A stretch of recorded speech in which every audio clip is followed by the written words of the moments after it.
Ladies and gentlemen, many of you might remember when I did a video on Evanston, Illinois, and they were making the claim that they were giving reparations.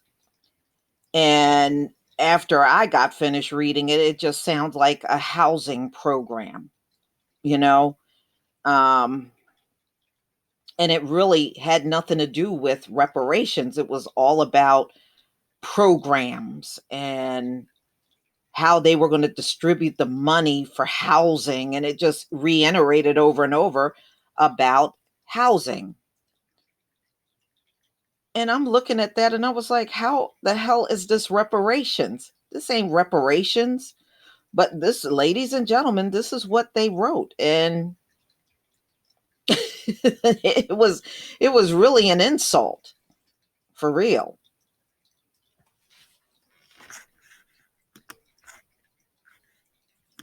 Sorry about that, y'all. All right, let's resume. So, I had a big problem with what was offered to Evanston, and another thing, even with that, Black people ain't even in control of the money. What an insult. We're not children. Get the hell out of here offering somebody something like that. So this came out on Reuters, March 21st, 2021.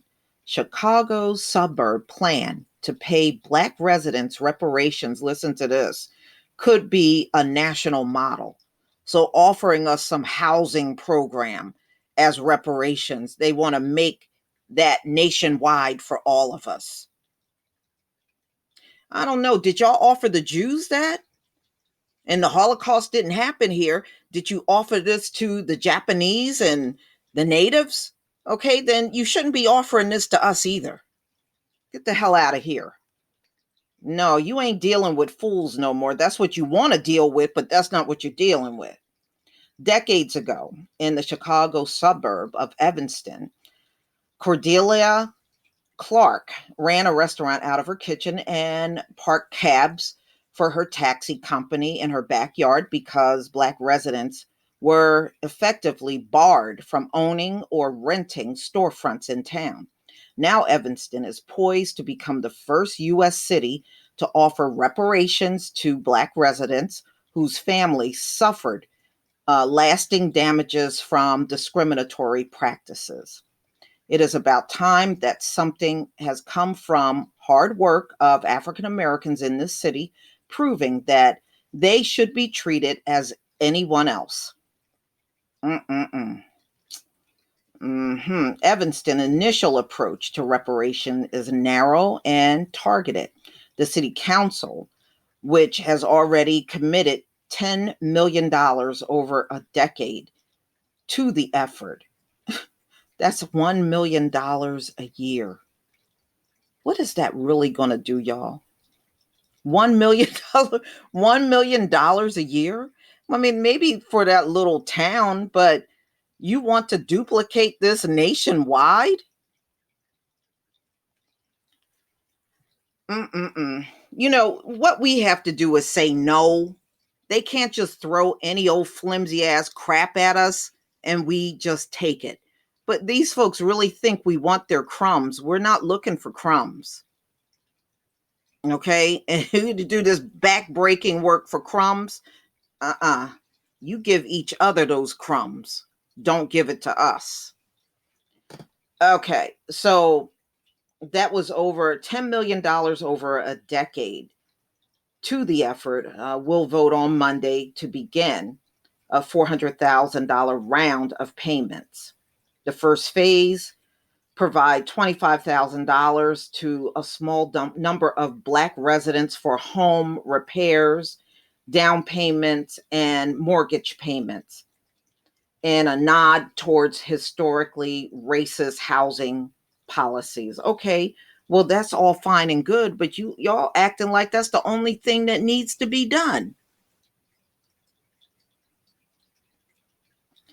Now, this is what they're saying. The program could become a model for other cities and states grappling whether to pursue their own reparation programs. Mm-mm-mm.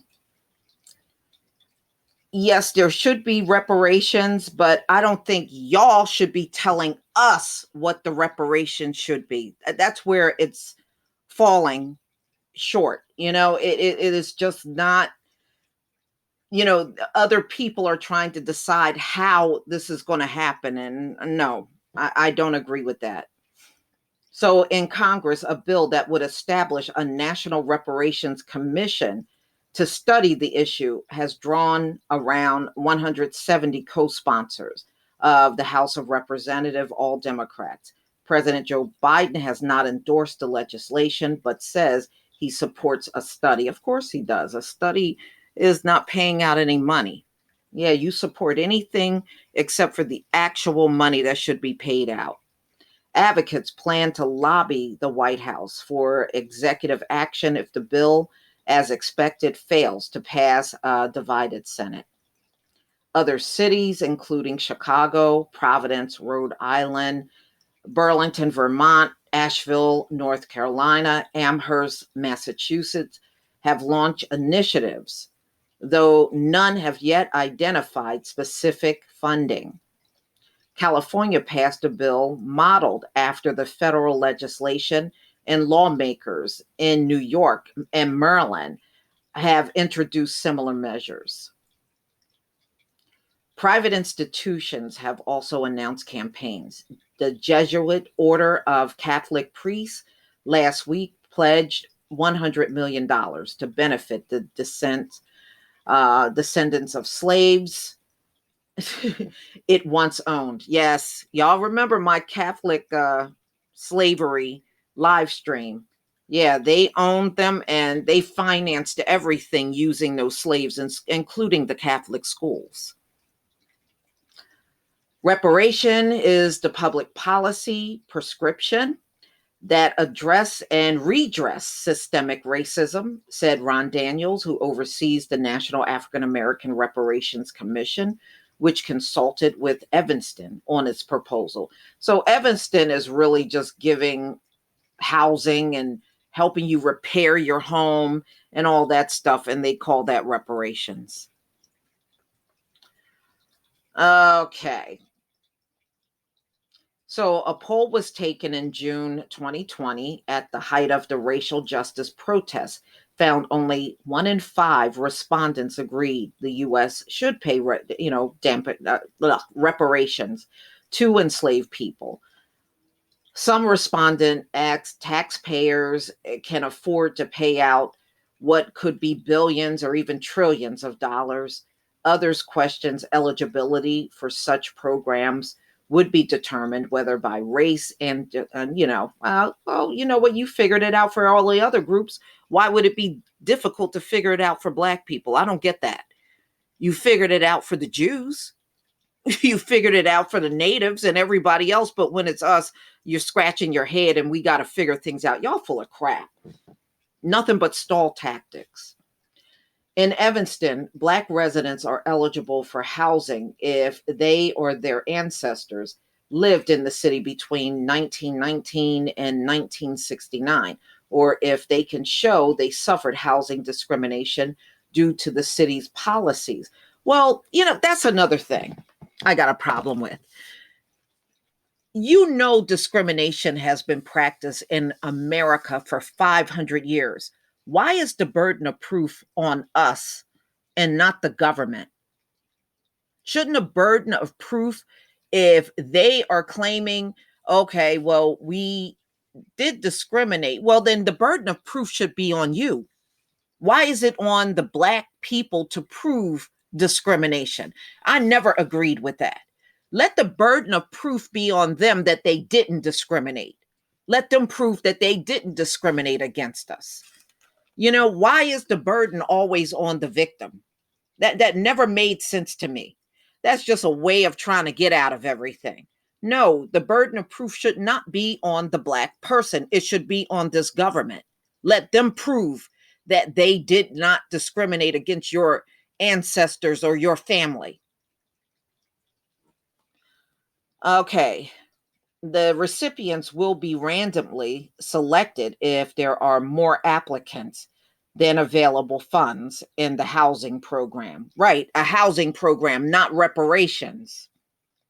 Some Black Evanston residents have objected to the plan's scope and size as inadequate. It is $10 million over a decade. That's only $1 million a year.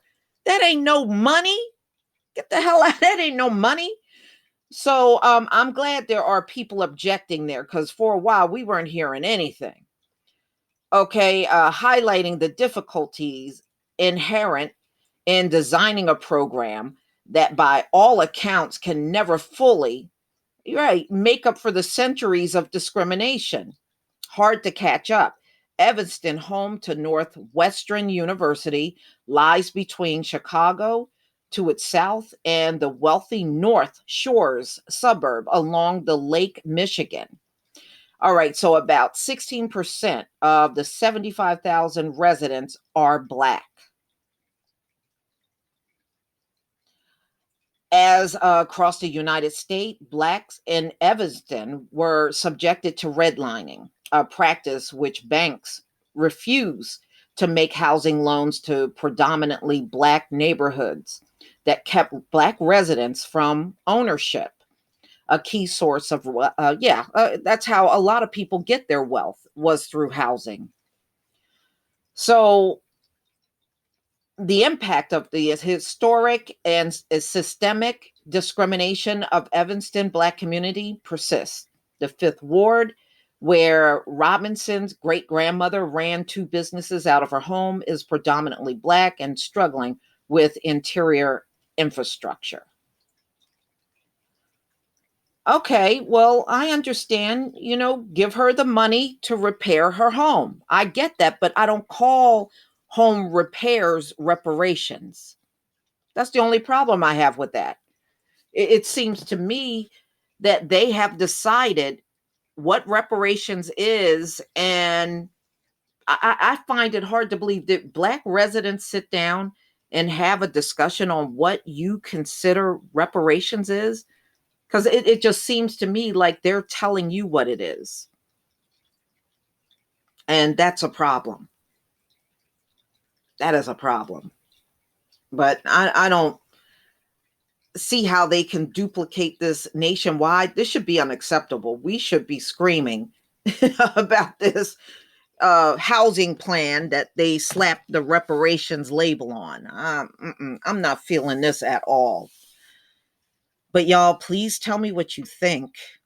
Please leave your comment and subscribe. Don't forget to hit on the notification bell, and I'll see you on the next video. Peace, family.